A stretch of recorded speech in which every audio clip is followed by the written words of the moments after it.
We are, and now we're live. Look at that. And yes, we're both green today. Yeah, You look like it's like Santa hat. it's like Irish Day. Your little Santa hat. That's awesome. I'm surprised you even have hats like that living in Florida. It was a gift. You see what it is, Oh, right? It's I do not. Mexico. Oh, okay. Well, that's their colors, so I get that. All right. Yeah, I don't know why. I guess whenever I see those colors, I just automatically think Christmas.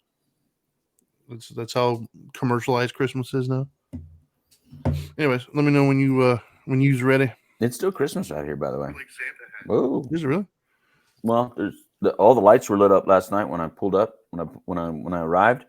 Right. People still had their Christmas lights up, probably because they can't get outside and take them down, so they might as well leave them on because it's snowing, man. So Right. it's like we're just gonna leave the Christmas lights up and turn them on. Then we're just Sure. gonna have an extended Christmas out here in Denver. Yeah. My wife just took the tree down like a couple days ago, so Yeah, that was lazy. mine was still up when I left. Man. So I'm sure by the time I get back, it'll be down, but it was still Sure. up.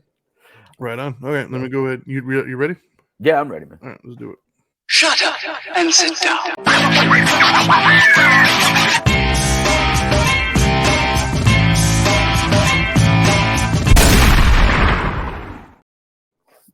Boom. I was gonna try to take a drink when that was happening, and I looked at the time. I'm like, I don't know if I'm gonna have enough time. It's too fast. It's 11 seconds. I love it. I love it. Anyways, what's up, everybody? Welcome to Dope and Dharma. This is our Dharma Time hour where we talk about spiritual things, and he is, as always, the Dope Doctor, and I am the Dharma guy. Welcome. Yo. and I have a spiritual. See, you don't see it, Trinity, but I am sitting here in Denver, Colorado today, and out there are the Rocky Mountains, and they're all white, and there's snow on the ground everywhere. It's so beautiful looking out this Love it. window, man. This is a beautiful, very spiritual sight that I Yeah, have I love right it. here. I miss it. Yeah, It's in my blood, man. I'm Thank a you, Rocky Mountain boy. Yep. Nice. Yeah, and meanwhile, I'm stuck with hot weather and no scenery. I don't even have the benefit of living on the beach. Mine's 18 Oh, degrees, man. 18 degrees. Oh, that sounds so great, dude. That's awesome. Yeah, everybody thinks you live in Florida. We all live in like the Keys. I'm like, no, man. I'm like an hour from the beach. And they got my Oh yeah, see this Mexico. Mexico. Oh, and I don't have a jarrito right now. I need to go grab one. Isn't that weird how I could tell that you drank a jarrito yesterday because you said something in Spanish? And I was like, I said, you drank that jarrito today, huh? You get that. That's right, man. You drink it, and all of a sudden you start speaking Spanish. Olé, man. We do matos, man. And for some reason I kept watching Telefutura. I was waiting for Sábado Gigante. Oh, that's funny. Anyways, all right, so let's get started, man. Well, first off, thank you everybody for tuning in. As always, if you would like to join our discussion, you can catch us live on Facebook, YouTube, or Twitch under Dope and Dharma, and you can participate in said discussion by putting your comment down there, and we will read it live. And if you choose to just listen to us either now or at your own leisure, you can do so on any of the major podcasting platforms by looking up Dope and Dharma. And of course, you follow us on social media and you can see everything that we're doing. You can see him posting probably from Denver. Yep, I'll post something later.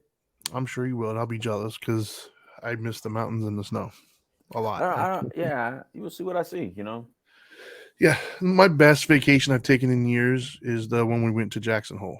It was food for the soul, man. But anyways, I digress. Let's talk about today, and that is being honest. Being honest. So we're going to talk about being honest, but we're going to have to at some point address the fine line from being honest and just being an asshole. There is a fine line. You say when people say I'm just being real? Yeah. But I do believe honesty is the best policy, right? Like, I think that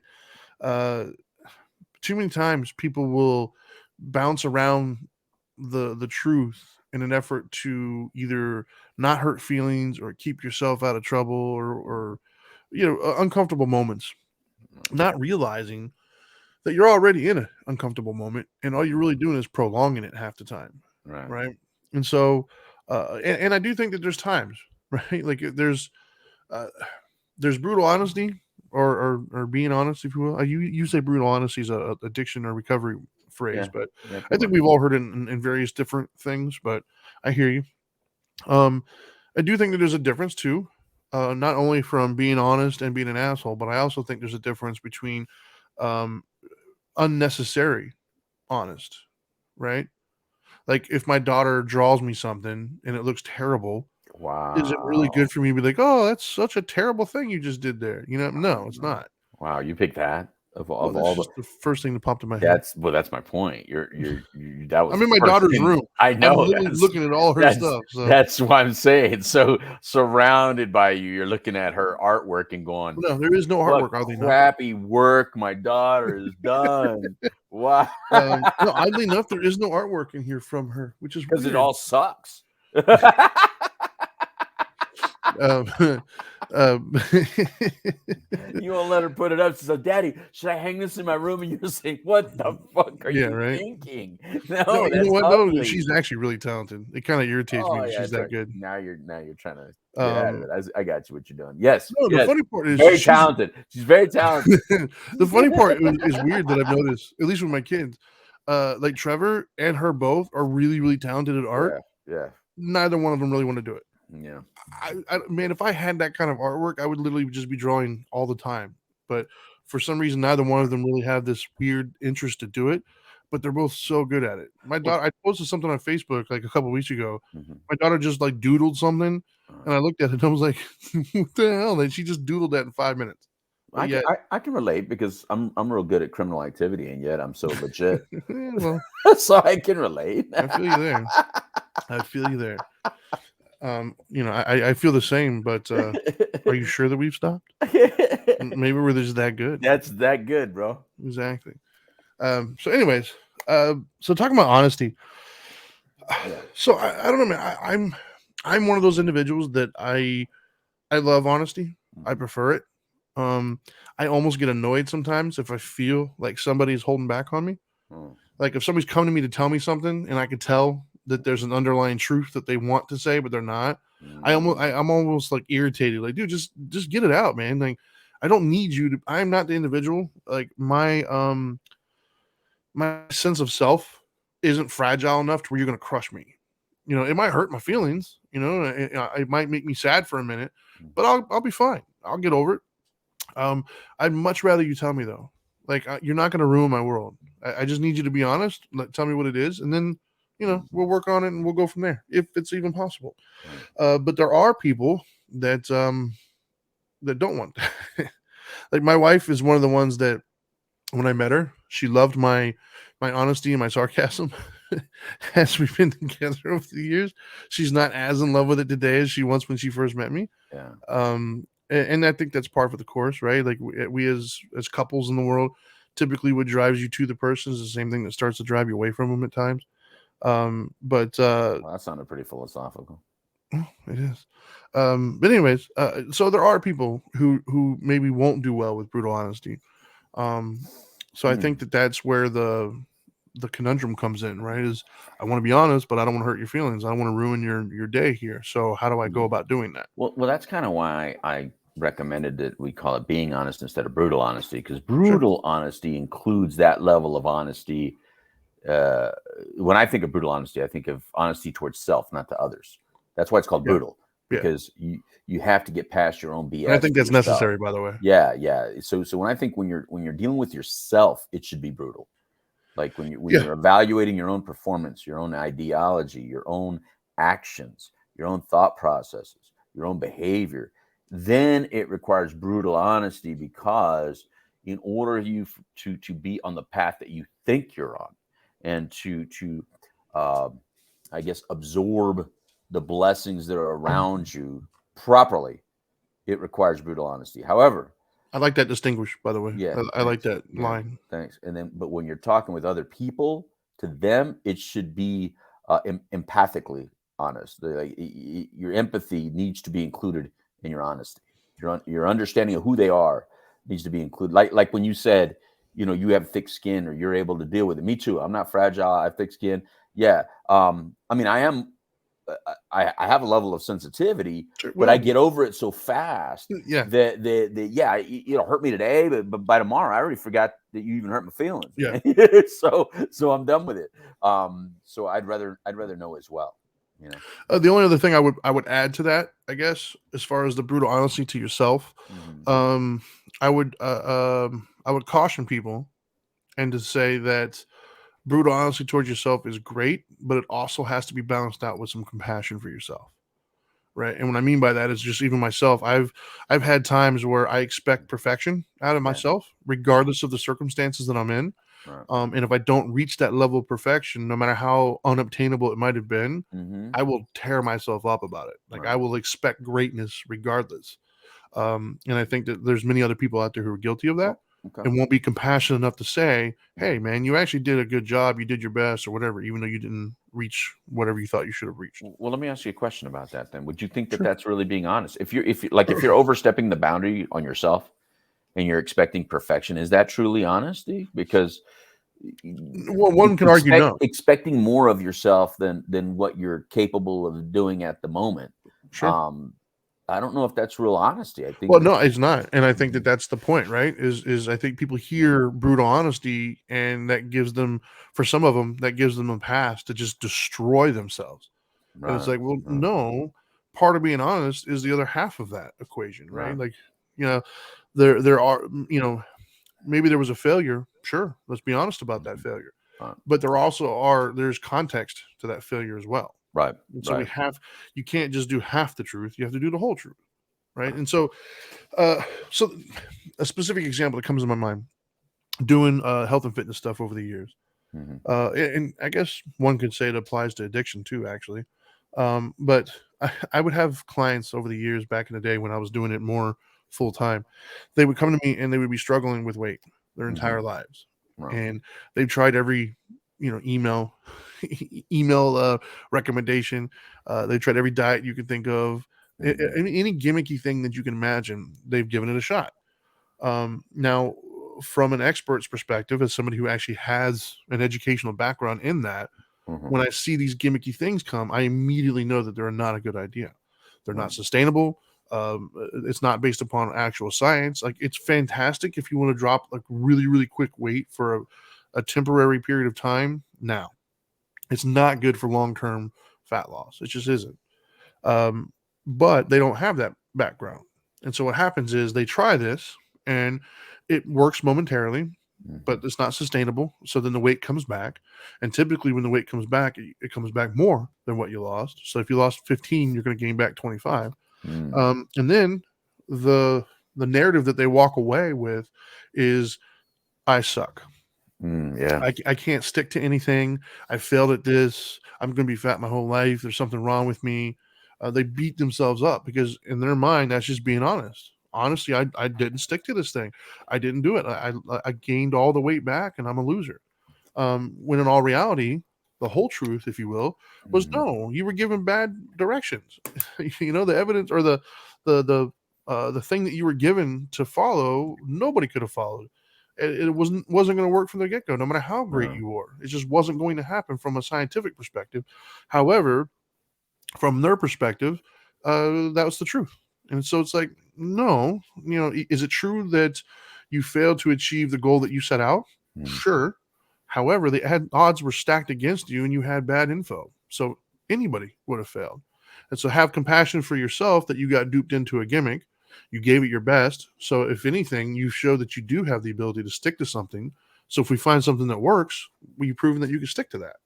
So that's what I mean by so that's a real world example. And even in the recovery world, right? Like, mhm, God, how many people who have time under clean time under in the books, I guess, mhm. um, but then relapse Yeah. and then feel like they just lost all that time and their minds like, oh, I used, I'm a loser. I can't. Well, no, bro. Like it's hard.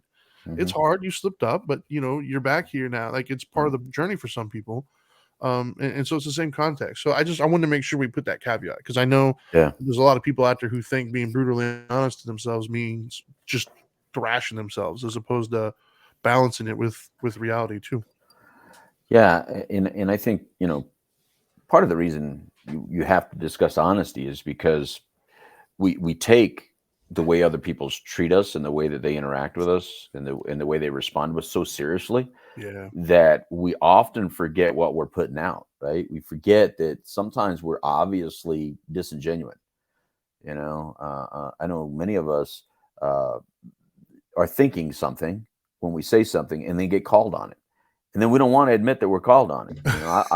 I've been in a situation where I've said something to my wife, Dana, and she'll read right through it.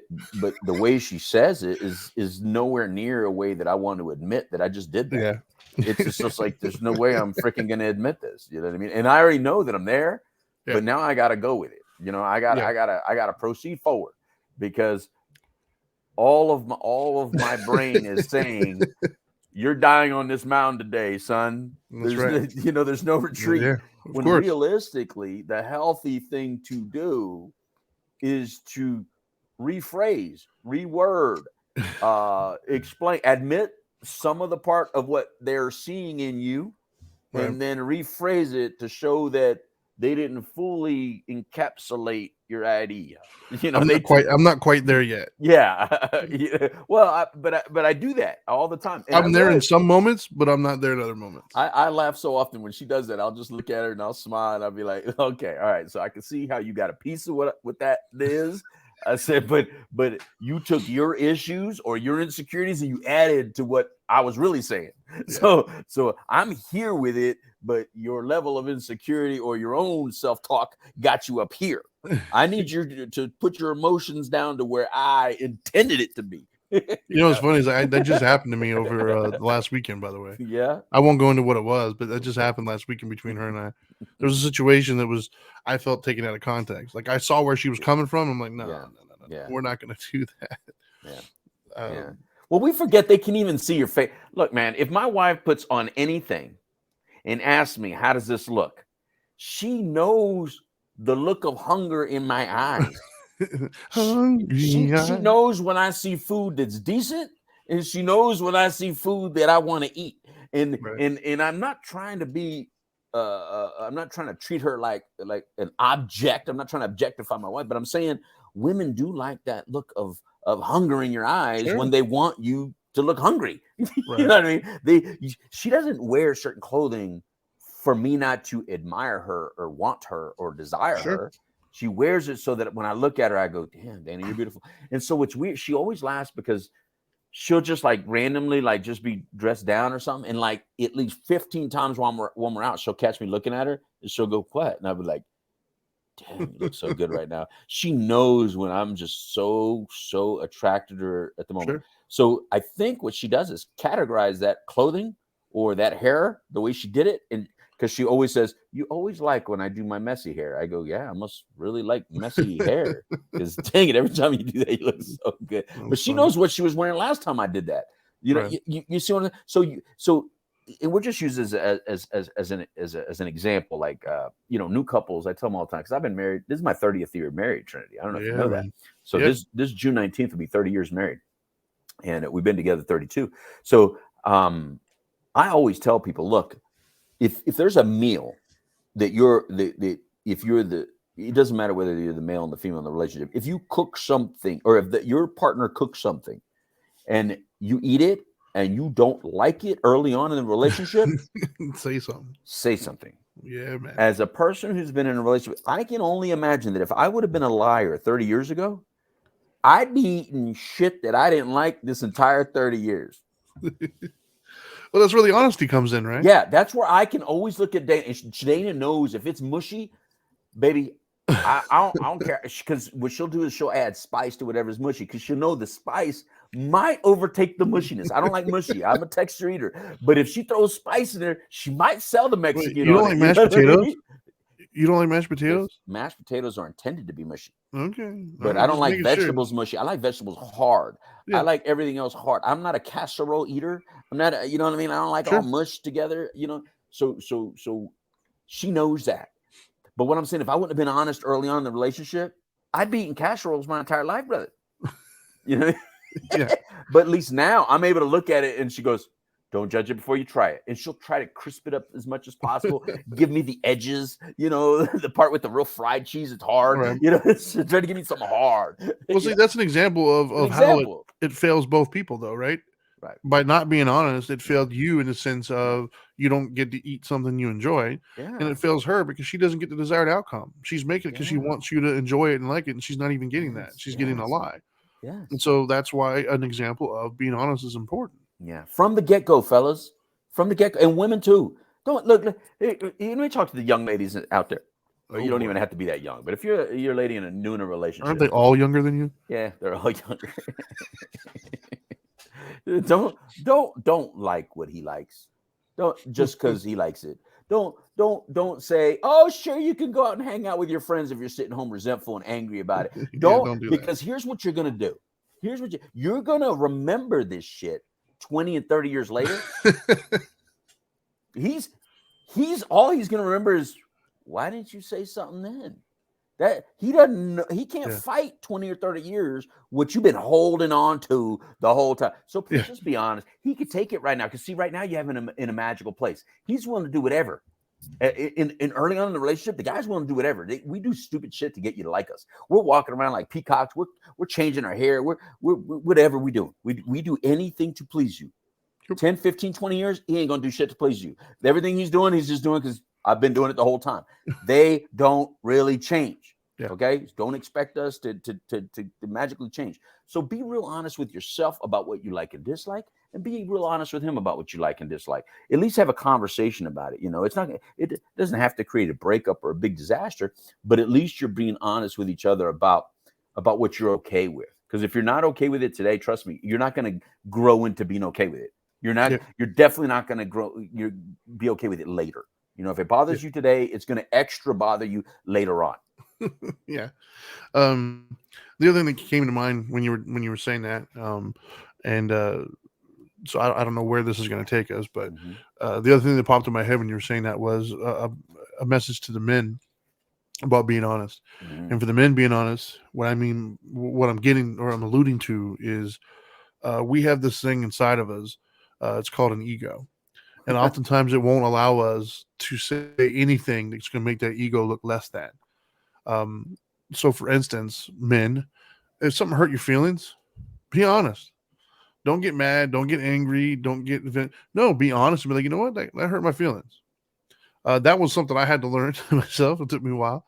But I see it in my son now. It's like almost like an innate thing with us. My daughter has no problem showing her hurt feelings. My son, on the other hand, I see him, like I can watch it like a car crash. Somebody will say something and I can see it like all over his face. It hurts his feelings. Right. And instead of him saying, hey, that hurt my feelings, he gets mad and he lashes back. And I say to him, hey, buddy, it's okay. I understand what you're doing, but you got to tell it hurt your feelings. It didn't hurt my feelings, but it did, right. And so, men, if you're trying to get into a relationship, I'm telling you right now, save yourself a lot of heartache. Learn how to be honest when something hurt your feelings. Learn how to just be able to say that. It doesn't make you weak. It doesn't make you less of a man. Everybody has feelings. We all have sensitivities. Just be honest about it. Yeah. Right. In a nice way, right? You don't have to like flip out on somebody, but just be honest. But that hurt my feelings. Right. In there's another part of honesty that I think we need to talk about, and it's that part that kind of prevents you from sometimes being successful in something you think you want to do. I don't think we're always honest with ourselves about what we really want out of life. Like we want a lot of reward, but with that comes, so you can't take the reward without the work that goes into it. And if you don't want to do the work to go into it, you don't really want that reward as much as you think you do. You just don't. There's people that hunger the rewards that you seek to a level you just cannot possibly understand. Yeah. They understand the time, the dedication, the sacrifice that it takes to get the same reward you think you want. See, the way you may want it is that you want to wake up one day and just have it delivered. Yes. That is a rarity. The people that get it delivered don't know how to keep it. Right. So we do that in relationships and we do that in physical items. If you get something freely given to you without ever learning how to put the effort towards receiving it properly, you'll lose it. because Probably. because the way you earned it, you'll never understand how to keep it. Whereas when you earned it, you knew the effort it took to get it. Therefore, you tend to maintain it a little bit differently. Right. If you don't believe me, buy a car for your child. Just buy them a car. I can if you don't truly let them understand how many hours and effort it took to get them that car, you'll tell them, did you change the oil? Did you check the oil? They'll be like, what? How do you do that? They won't. Yeah. I know because I was that kid, right? Unless you get an So, electric one, it doesn't take right, oil. right. Look, I didn't know how to. I blew up my first engine, or not my first. It Ooh. was probably my second or third car. I blew up the engine. Ouch. My dad would always say, "Did you put oil in? Did you put oil in?" I'm thinking, yeah. I just said yeah to shut him up. Sure. And then we were driving. I remember because it was my 18th birthday. 18th? Yeah. God, did they have cars back then? He was, the horse and the wagon and The buggy? we were going to go pick up my drums. No, it was my 17th birthday.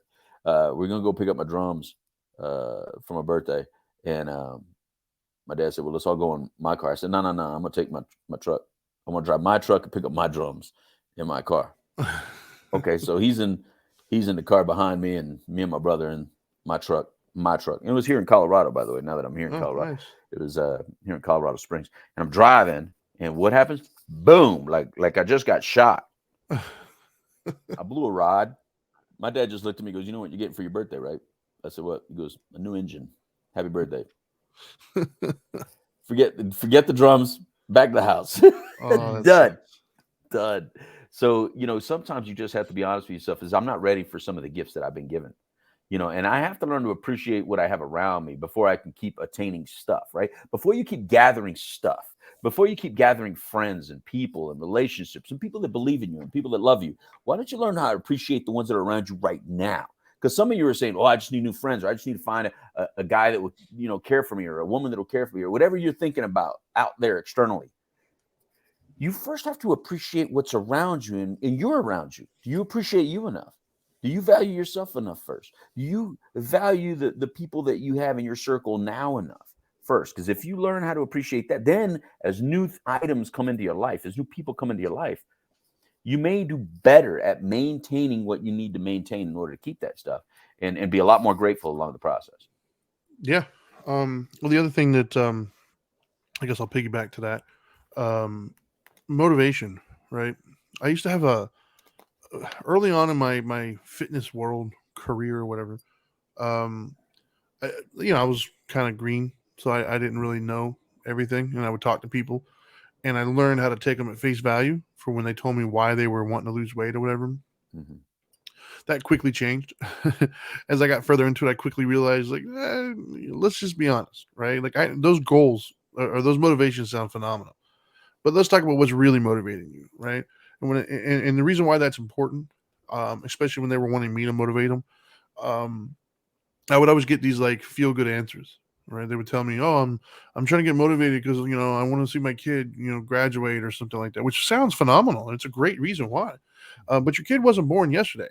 Your kid's like 17 years old. Right. You haven't changed for the last 17 years. Like, what's different now? So I would question: is that really the motivation? And to be honest with you, and that's the thing, is we all know, if we're being honest, we all know what the main motivation for many people to losing weight is. But for some reason, they don't want to say it. They would always give me a litany of other reasons, right? It was health reasons. It was all these things. Right. And I'm not saying that those don't matter. And I'm not saying that those weren't on the list. Mm-hmm. But if they're not high enough on the list, it's not really what's motivating you, right? And by far, hands down, the number one reason, after I finally would sift through it all, the number one reason why people wanted to lose weight is they wanted to look better naked. Really, that's what it boiled down to. It was a vanity. I was thinking that the whole time you said it. I was hoping that I was right. Well, that's the number one reason, right? But they didn't want to be honest about that. Mm-hmm. I would tell them, "Hey, let's figure it." And for me, because that changes how I'm going to help motivate you. If you're paying me to motivate you, I got to know what motivates you.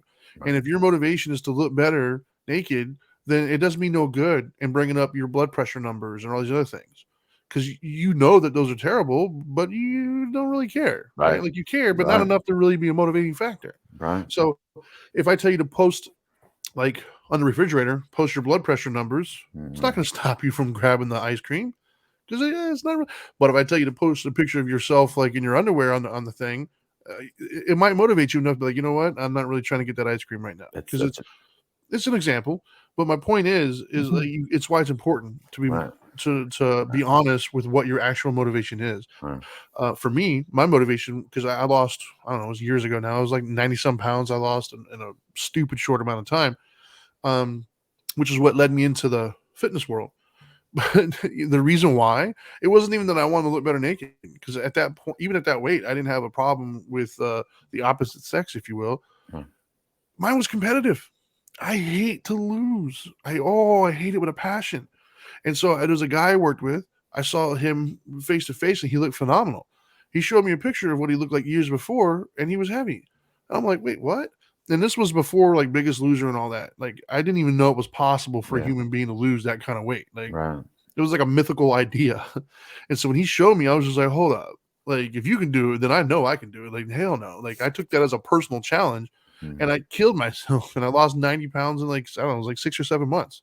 I won a bunch of weight loss competitions. I went nuts. And then I opened my fitness company, and all the rest is history. But the only thing that motivated me, like at that age, I was still at risk for diabetes and blood pressure. I was at risk for all these things. But I was like 20 years old. I didn't care about any of that, right? I thought I was going to live forever. For mine, it was competitive. And so that's what motivated me. So that's why I joined competitions. That's why I talk trash to certain people, because I needed to stay motivated to make sure I do my thing. And so you have to be honest about what motivates you. And I think too often times we convince ourselves that we really want something, and for the reasons that we think we want them, when all actuality that's not true. And then we wonder why we can't get motivated to get out of bed and go do it. Well, because you're lying to yourself about why you want it in the first place. And so I think being honest about what motivates you is important as well. That's very true. That's so very true. And then like with other people, like Trinity, like how do you get more honesty from people, you think? Like, what is it that inspires people to be honest with you? Your response to it. I think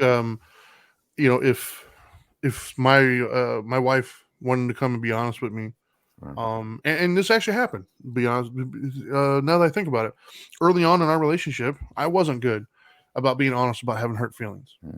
So she would say or do something that would hurt my feelings, and instead of me just being honest with her and saying, hey, that kind of stung a little bit, that hurt my feelings when you said this, because this is what it made me think or whatever. Instead of that, I would just get angry. I'd shut down, or I'd lash back, or I'd say something else, and it caused conflict. And then what it did do is it caused her to not feel comfortable to come to me and say certain things, because she's like, man, I'm not trying to have him blow up today, or I'm not trying to, piss him off or whatever. And so over the years, when I've learned how to be more comfortable with just being honest with myself and to her about, hey, I hurt my feelings, now she has no problem. Like, fast forward many, many years now, and she can come to me and tell me almost anything, and I'm okay. Well, let's work on that. Let's figure this out. But I think that's really what it is learning how to accept the criticism from the place it's coming from. And I think that's the hard part is separating the act from the action, or the actor from the action, right? Like we talked about it in forgiveness, meaning certain things are unforgivable, but the person who did those certain things are always forgivable. So the same concept. I should ask you a question right now while you're drinking. So the same thing is separating who that person is to you and what they mean to you from what just came out of their mouth, right? Because what just came out of their mouth is a sum of everything they've been through today, and everything that they're thinking, and all that. So it might not be the most skillful thing. Maybe they're upset about something else. Maybe they're stressed out. Who knows? Maybe that you hurt their feelings, and they're getting ready to say something. And if you take it at face value, it could hurt. It could ruin some things. But if instead you look at where they're coming from, you're like, okay, well, what prompted that? Where'd that come from? So if you look at the core of it, it's easier then to not take things personal when somebody says something. Right. And where does it fit spiritually to be honest? Like where is it, what's something that you think that we can practice to kind of, start small, because I mean, we're not asking people to all of a sudden go out and just like, hey, we got to have a discussion today. That meatloaf you've been serving me. I was watching this podcast today, and I decided to tell you it sucks. Yeah. And you just need to know that. Well, you're not watching that podcast anymore. Stop listening to those guys. Right. No, to be honest with you, I think that's so. How do you start along this path? How do you begin this path? Well, by doing what we're already doing in certain areas, right? In the Eightfold Path, the second one is right intent, and the right intent is frozen. No, you're good. Well, you were frozen for a second, but so right intention is the second part of the Eightfold Path, and that is essentially stop coming from anger, greed, fear, lust, and start coming from love, compassion, kindness, generosity, right? Oh, we did lose you. Oh, well, I'm going to continue on then while he's doing whatever he's doing. So the point is we already do that in our day-to-day lives, right? Like if somebody, I always use the example of a puppy, right? If somebody calls you over to their house and wants to introduce you to the puppy that they just got, and it's a cute little puppy and it's rolling around on the floor, and you come up and you try to touch it, and it like nips at your finger and tries to bite you. Normally, your first reaction isn't to completely lose your mind and like try to throw the puppy across the room or yell at them, "You got a stupid puppy, I hate this thing." That's not normally our response. And if I ask why, the typical response you get was because it's a puppy, right? So you immediately think the intent behind what was just done is that it's a puppy. It's scared, doesn't know what's going on. I'm 100 times its size, and this big giant creature stuff. So you immediately empathize with the position that the puppy was in. You don't take it personal, and you understand the intent. Same thing with little kids. If a little kid were to come up and just punch you in your knee, you're not going to turn around and knock the kid out. You're instead going to like, "Hey, what are you doing?" You're going to try to reason with them and try to understand where they're coming from. And the same thing is with old people. Really, really old people can get away with almost anything. And for the same reason, intent. So animals, little kids, and old people were excellent in our ability to understand the intent. However, when it comes to our peers, regular Joe Blows walking around the street, our loved ones, the first thing we always say, they should know better, right? So when they do something that doesn't align with what we thought they should do, instead of trying to understand the intent, instead of trying to give them compassion and benefit of the doubt, the first thing we do is, well, they should know better. They did it on purpose. So now I'm going to unload on them. And oh, he's back now. There he is. So with that intent, with that concept, of they should know better, then you lay into them and you judge them and you get mad and you get angry. And so I think we got to practice more of the intent. So what do you think, Louis? I say that because I know you've heard nothing that I've said the last 2 minutes, 3 minutes. Basically what I was saying was with the second part of the Eightfold Path is right intention, meaning understanding the intent of where they're coming from. Right. The example I use is one I've always used about a puppy. Puppy bites you, you don't throw it across the room. You automatically understand it's a puppy. It was biting. Mm-hmm. So with your friend, your neighbor, your loved one, whoever it is, whatever they just said and did, here's an example.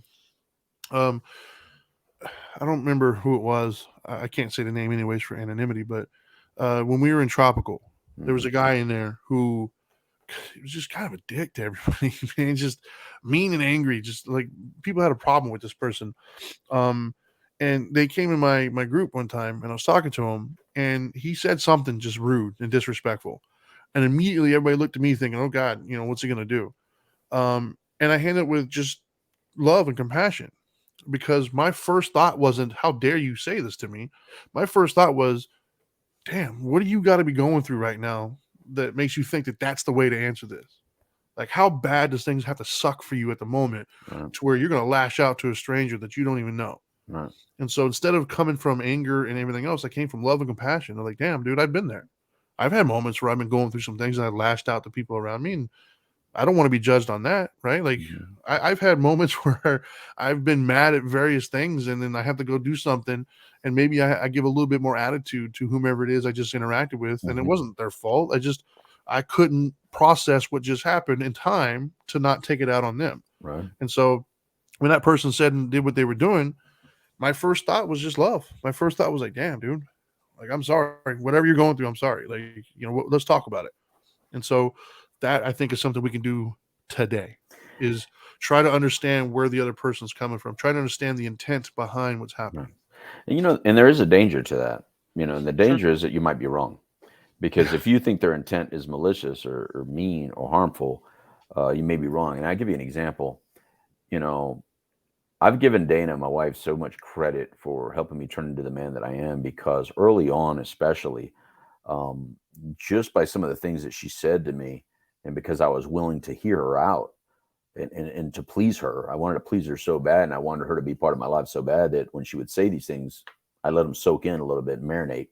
And some of the things were like when I would get pulled over, she helped me realize that my instinct was to be rude, belligerent, difficult to the law enforcement officers. And mind you, I truly thought I was being cooperative. Right. But in my head, all that I had in my head is the resentment, the anger, the past relationships with authority figures, and I incorrectly judged their intent. Sure. To be something based on the color of my skin, my culture, whether I thought it was valid that I got pulled over or not. Like, I just threw so much shit on it, Right. that it wasn't about the simple situation. And I offered them no freedom to be anything but perfect. Like, they had to be stellarly perfect in order for this situation to go well. That put me in a great deal of danger, especially back then. This is before the Rodney King days. So when I would get pulled over, so that means all the times I got pulled over in LA or Texas or Arizona or the states where I put myself in bad situations. Hopefully I can still be heard, because I see the little thing going around. So I don't know if I'm on or not. Okay. That means I had something to do with how those situations played out. And then I think about all the poor young men that accidentally do what I did, but they kept going and put themselves in a harmful situation. And we end up with deaths. We end up with bad situations. And so I think part of being honest is we have to be honest that we do bring something to the table. We bring our baggage to the table. We bring our ideologies to the table, and we project them onto others and unrealistically expect them to be perfect on their end, and don't take any ownership to what we're putting out. And that, I think, is wrong. I think that we think it's okay that we can dress however we dress, and yet you're supposed to only think pure thoughts. That we can behave however we behave, but you're expected to only treat me with respect. That I'm allowed to say whatever I say, but man, you better never use certain words against me. And that, I think, is a level of honesty that we have to absorb. And we have to teach our children that, no, you are 100% more responsible for you than everyone else is for you. You do yourself the most damage.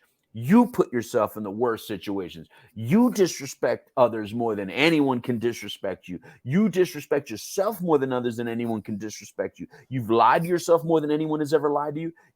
You've said mean things to you more than anyone has ever said, and you've constantly forgiven you. And you constantly woke up again and started a new day with you. So allow everyone else to at least have a one-off. Yeah. We're all allowed to have a one-off.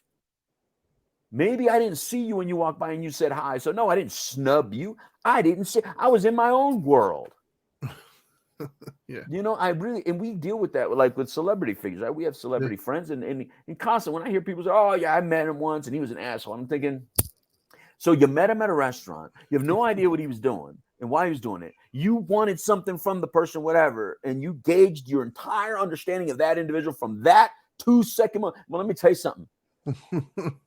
If you put me to that same high standard, I guarantee I'm an asshole then. because I've done that. I've accidentally when people say, hey, and then they get you out of your fog, and you're like, oh man, I'm sorry. What was that? All right, what was that? What'd you say? I didn't hear you, man. I was listening. Constantly. So imagine if you put yourself under the same microscope you put everybody else under. You got to be honest with ourselves. That, man, I am not as perfect as I expect the world to be, and I judge the world a lot more than I allow them to be imperfect. And that's part of the honesty that I think that it is important for our spirituality to be healthy and not to walk around so angry and bitter and expect so much of others, man. We're oftentimes everybody else's judge but our own lawyer, right? Yeah. We'll judge them for what they did, but when it comes to what we did, we got all sorts of justifications, context, and what we meant. Well, that other person does too, Yeah. And I think so. While you were talking, one of the ideas I came up with it was just a tool, right? And you and I've said it numerous times. I'm probably going to steal your little phrase here in a second. One of the tools you can use to learn even how to be. See, we all think that we're these like weird closed books that nobody can read us. I got bad news for you. You're not. Everybody tells you everything that they're thinking and what they're feeling if you listen. And the problem is we don't listen, right? You should listen more than you talk. And when I say listen more than you talk, to use his phrase, I don't mean press pause. I mean press record, right? So too many times when we think that we're listening, what you're really doing, and if you're honest with yourself, what you're really doing is waiting for your turn to talk. Right? They're talking. They said something. Right. They're in the middle of trying to explain something that's important to them, and you're listening until you hear that one word or that one phrase that you didn't agree with, that you didn't like, or whatever it is, and you honed in and locked in on that. So now you're no longer inputting. You're no longer taking in. Now you're just waiting. You're being respectful. I'm not going to interrupt you. I'm not going to go off. I'm just, okay, I'm going to wait. You go ahead and finish what you have to say. Right. And I'm not going to hear anything after that one phrase that said something to me.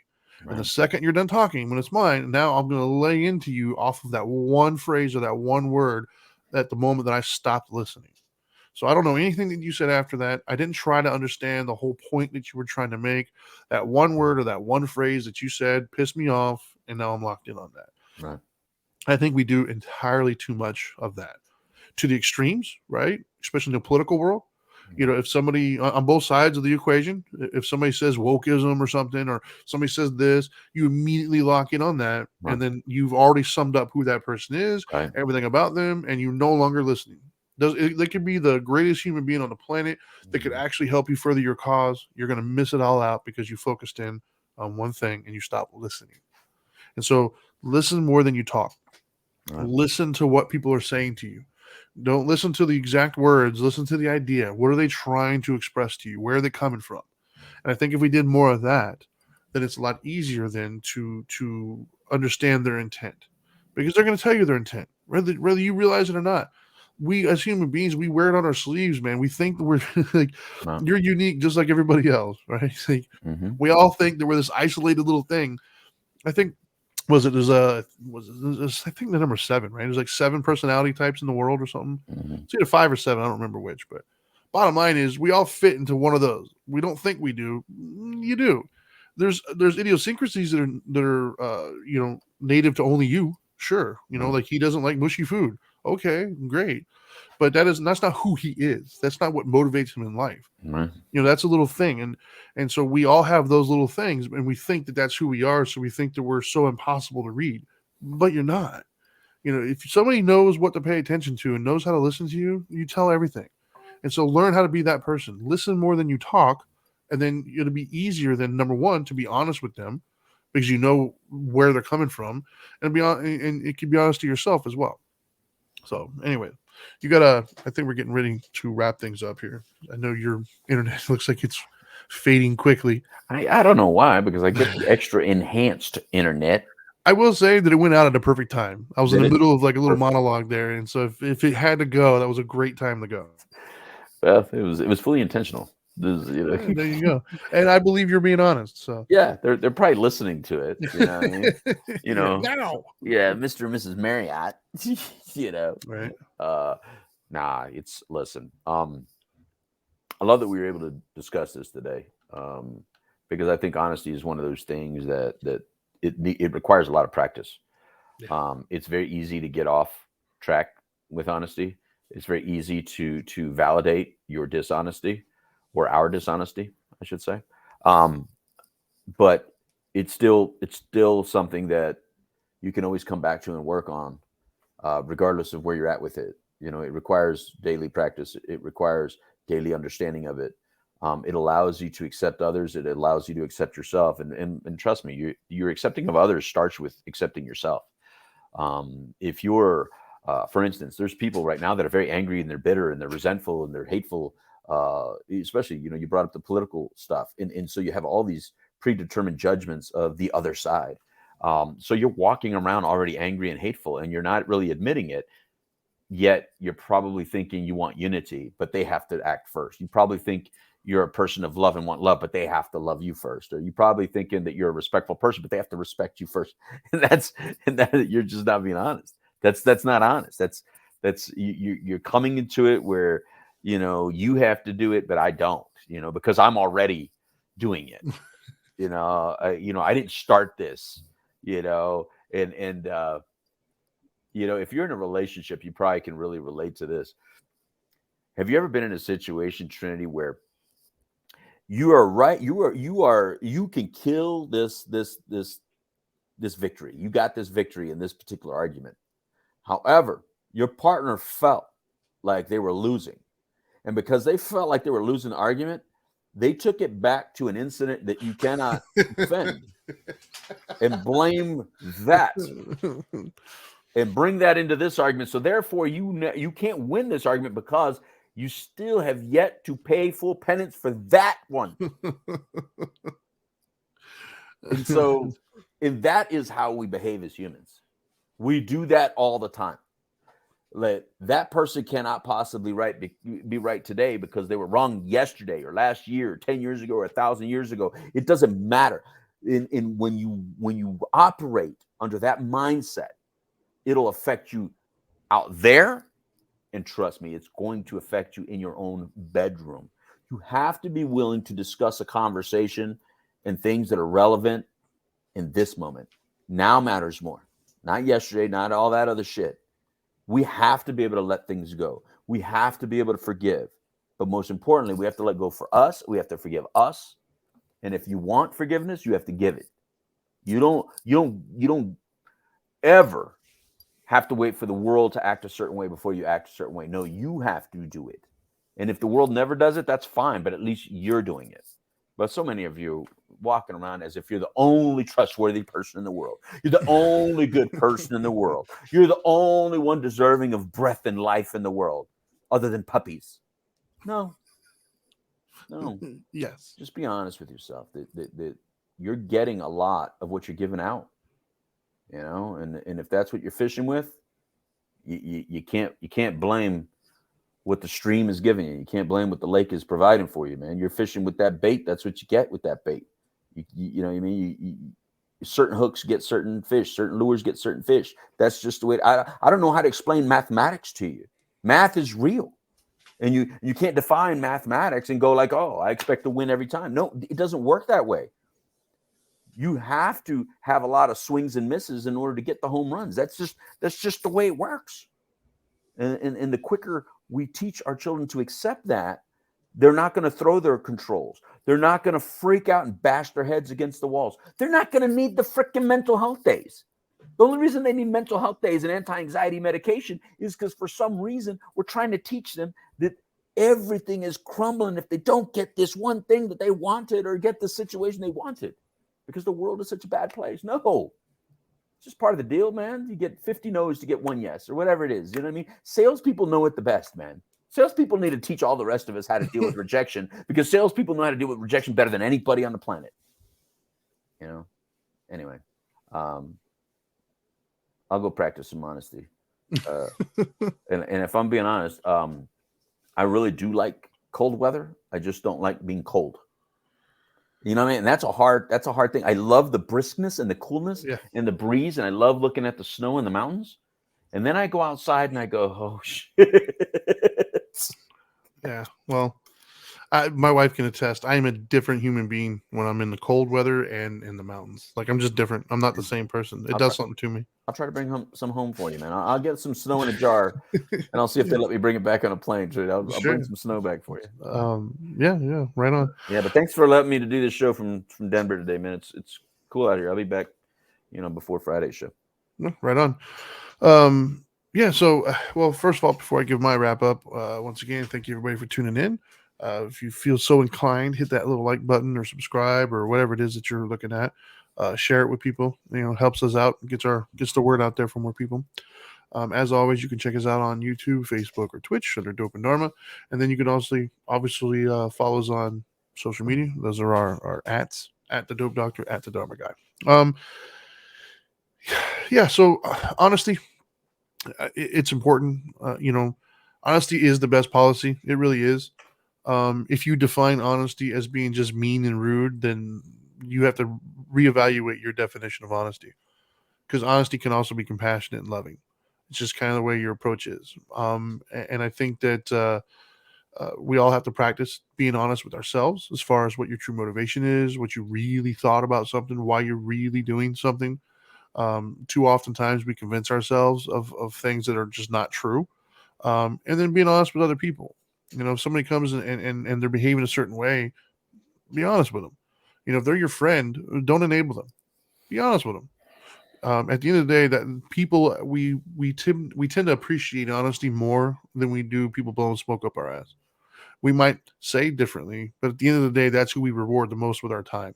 It's somebody we know that is going to be real with us and give us the actual knowledge here, or whatever it may be. Just remember, it can be done with compassion. It can be done from a loving place as well. So, anyways, I think that's all I got for today. Appreciate y'all for tuning in. As he just said, it looks like we'll be doing our We the Middle show on Friday, which will be a mix of politics and sports. So if those interest you, be sure to tune in. We got a California actor or something like that on the show. We're doing it 1 hour early.